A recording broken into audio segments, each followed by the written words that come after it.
Thank you very much. Thank you very much for the invitation to the Institute and to the French Senate for such a nice setting. Very happy to be here and to join you in this occasion. I'm very happy that my previous colleagues here already set the stage for some of the topics that we're going to be discussing, Mr. Bouffe and Mr. Giraud. My presentation is going to be based or has two main objectives. One of them is to present how our institution, the Inter-American Development Bank, is addressing and supporting the region. And this will include some figures on trends, but also how we are translating our investments into actions in the region. So it might seem a little bit operational and related to how we as an institution operates, but I try to really relate it to key priorities in the region as we serve many public and private sector clients. And the second message is basically how to align policy instruments to drive transformational change, how to drive investments, core investments through different instruments, lending instruments, technical cooperations, etc., and how we basically encourage and strengthen our the technical capacities and knowledge development in the region. So I'm trying to also include some examples at the end, showing cases of Colombia, Mexico, and Peru to show a little bit this. We start with climate mitigation challenges in the region, how to promote low carbon growth. And we start pointing at some areas of opportunities that are basically key challenges for us. Develop low impact on forests, basically. Promote urbanization with low carbon footprint, efficient consumption patterns of energy, and expansion of clean energy technology. If we look closer at our greenhouse gas emission profile, we see how we should respond. We definitely are low emitters compared to other global emitters in the world, but these proportions show key areas of intervention that need to be strengthened. The first one that you see is land use change and deforestation. That's the large, almost 50% of our emissions in the region go there. It varies from country to country, but some countries, for instance, like Peru, show exactly that pattern. About 50% of their emissions come from deforestation. Manufacturing and housing, this is almost 20%, and this drives a whole agenda in the countries to increase energy efficiency, to reduce emissions. Transport, as being a key sector with almost 8 to 10% of the regional emissions, which drive us into thinking about clean fuel systems, clean vehicles, but also incorporate these new concepts of transport-oriented development, which basically link adequate urban solutions, urban design solutions to reduce emissions from transport. And renewable energy has a huge potential in the region. We have a clean energy matrix compared to many other regions. We rely a lot on hydro, but yet there's huge opportunities in renewables that can be tapped. Adaptation as a key agenda, reduce climate vulnerability, how to anticipate and adapt to the impacts and create resilience through better planning and design in key sectors, very important sectors that are highly vulnerable to climate impacts, such as agriculture and others. And we need to differentiate scales of intervention when we face adaptation and climate resilience. We say that adaptation is local action. It has to do with territories. So the closer you get to the territorial analysis and vulnerability assessment at the local level, the more responsive you are going to become to the sectors that actually act locally. And territorially, by territories, we mean watersheds. We also include cities, and this is something that we recognize. It's a region that is highly urbanized. More than 80% of its population now lives in urban areas. Now, vulnerability is key. Our previous speaker emphasized that, and I cannot emphasize it more. The impacts on productivity, infrastructure, and quality of life have direct impact on the economy. As a bank, we have supported many economics of climate change impact studies. And we've come up with these figures that range between 1.5 and 5% of the GDP of the region basically being affected by climate. And here we're talking about responsive agriculture, low carbon agriculture, and better ways to address crop resistance. The protection of water resources, going back to the territorial approaches, as a bank, we are very aware of the importance of watersheds and the cross-sectoral agenda that involves addressing watersheds. In a watershed, you have power generation from hydro, you have agricultural production, you have forestry, you have drivers of deforestation in the upper watersheds that are causing downstream high impacts on lower lands.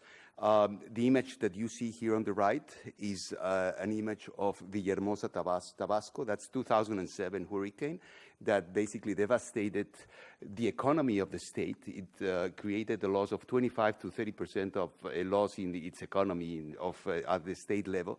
This affects 1 million people in Villahermosa, and here, going down from national concerns to local, and state, and municipal is incredibly important, as the impacts are felt locally. Now, I'll show you a bit of our interventions and how much we invest. This is a little bit premature, maybe for the discussion in the morning, but I think it will drive a little bit the discussion to the financing ground. The whole message of this graph is that we see a progression. And here's about progressive response, right? 7, 8 years ago, we were acting at the level of $600 million a year. Now we are in the order of 2.5 billion of climate investments annually. As a bank, we have set some targets. You may remember a target of 25% of total lending by 2015 that includes climate change, sustainable energy, and environmental sustainability. It's a broad category.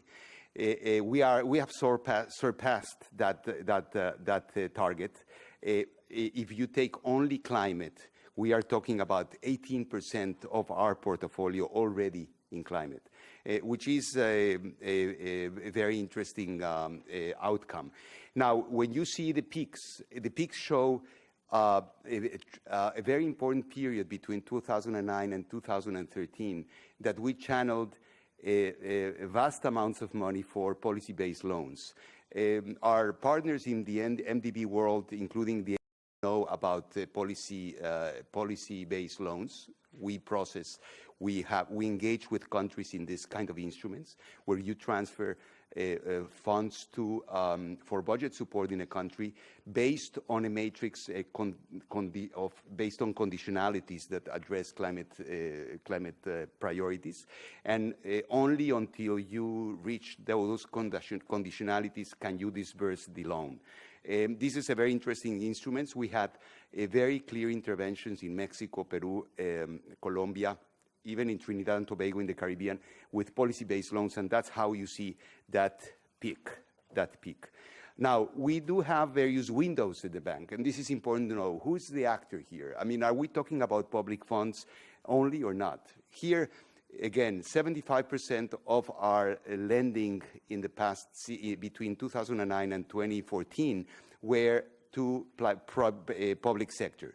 This is engagements with national governments in loan operations, 25% in private sector. This is a growing concern in the international community, how to trigger and to catalyze private investments. We are at the 25% of our figures.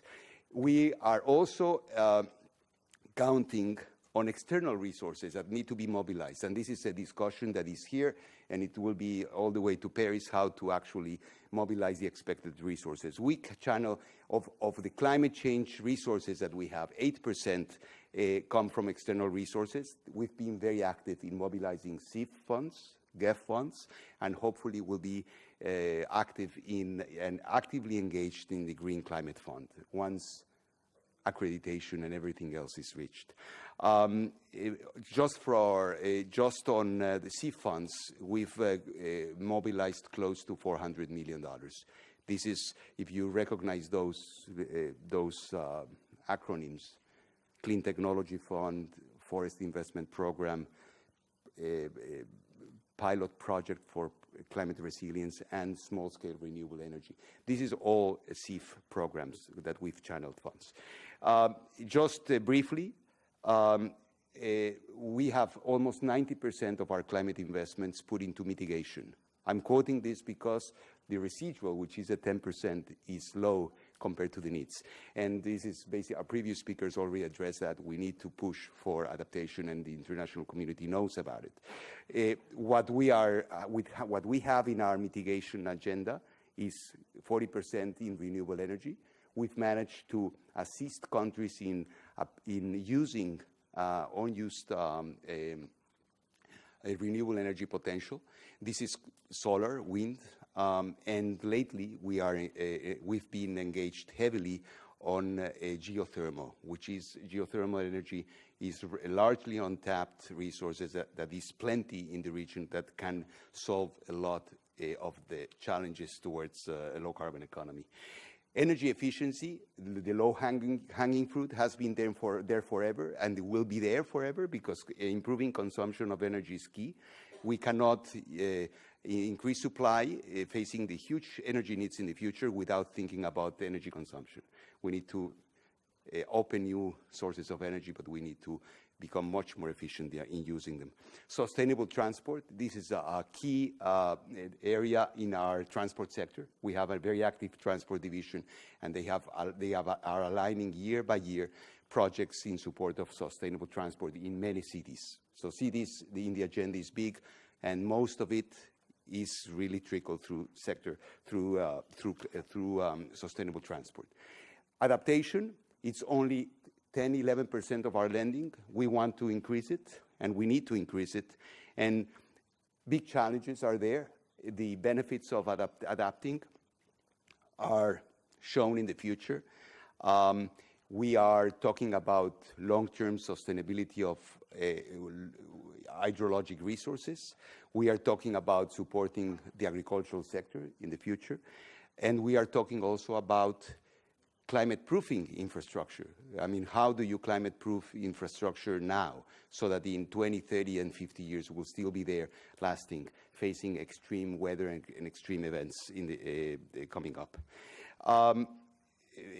Approaching the end of the figures in my presentation, in the past 6 years, the $12.2 billion of climate finance are split more or less into 75% investments, 22% policy instruments, policy-based loans.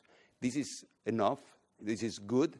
It's not money that goes to the sector because it goes for budget support. Hacienda, ministries of finance manage those funds. But the sectors are engaged in a conversation and in commitments that are coordinated by the ministries of finance, Ministerio de Economía in Peru or Hacienda in Mexico.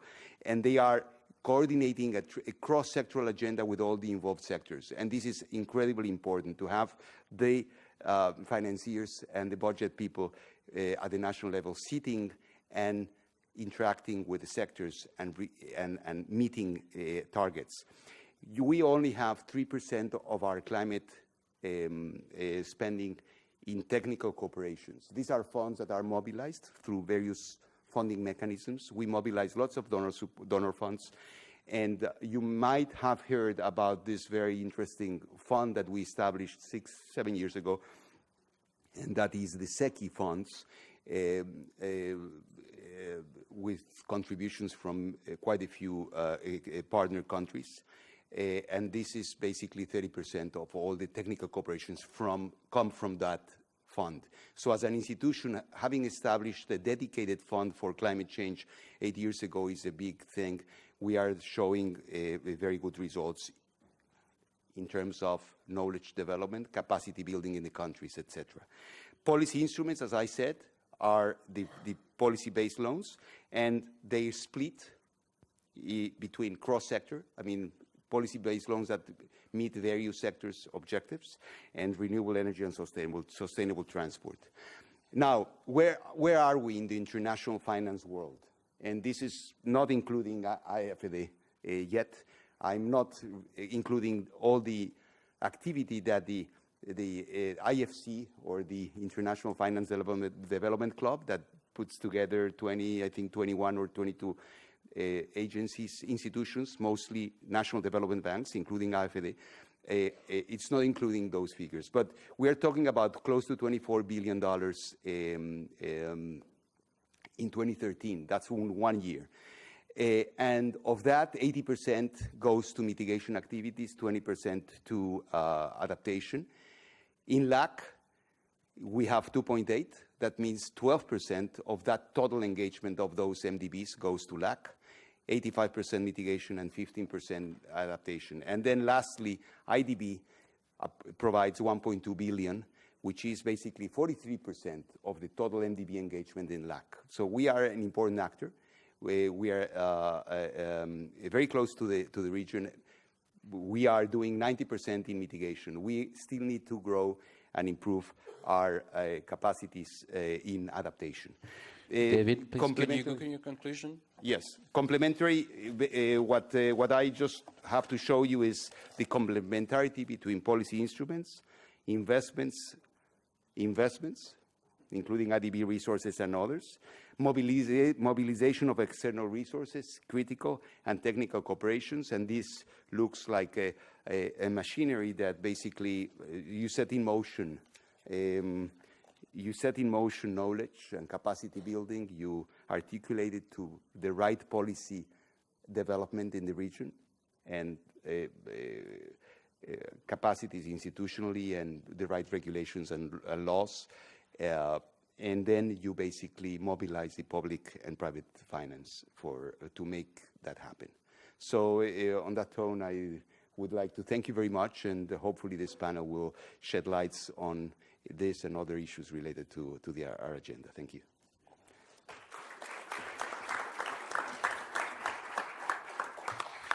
Thank you very much. And I apologize for having to interrupt you, but it was very interesting. But if we want to keep some time for debate, we have to be strict with time. This was very interesting. I think that we should have a discussion about those investments from IDB and other banks to mitigation adaptation, and all the rest of productive investment in Latin America, which is far more traditional. So, well, this is a question we can maybe address later in the